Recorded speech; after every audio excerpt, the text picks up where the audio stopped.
Hello viewers, আজকে আমি রান্না করব নিরামিষ আলুর তরকারি। দেখুন, কড়াইতে আমি তেল দিয়ে নিয়েছি, তেল গরম হয়ে গিয়েছে। এরপর আমি দেবো শুকনো লঙ্কা, 5 ফোড়ন আর গোটা গরম মশলা। এরপরে আমি দেবো আদা বাটা।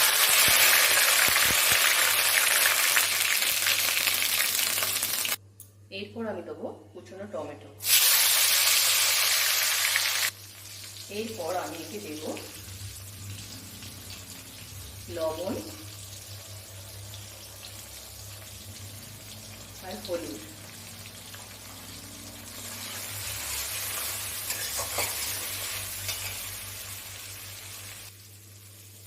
এরপর আমি দেবো কাঁচা লঙ্কা।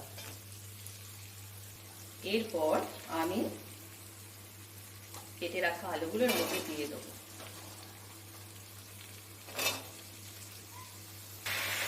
এরপর আমি এর মধ্যে কতগুলো কাঁচা লঙ্কা দিয়ে দিলাম গোটা। এরপর আমি এতে কিছু ভাজা মশলা দিলাম, জিরে, ধনে গুঁড়ো। দেখুন, আলু আমার মশলার সাথে কষানো হয়ে গিয়েছে। এরপর আমি এতে দিয়ে দেবো পরিমাণ মতো জল।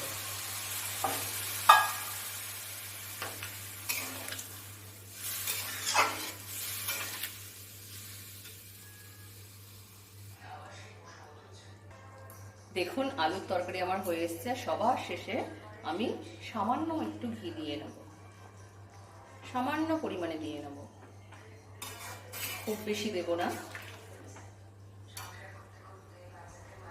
দেখুন, আলুর তরকারি আমার রেডি।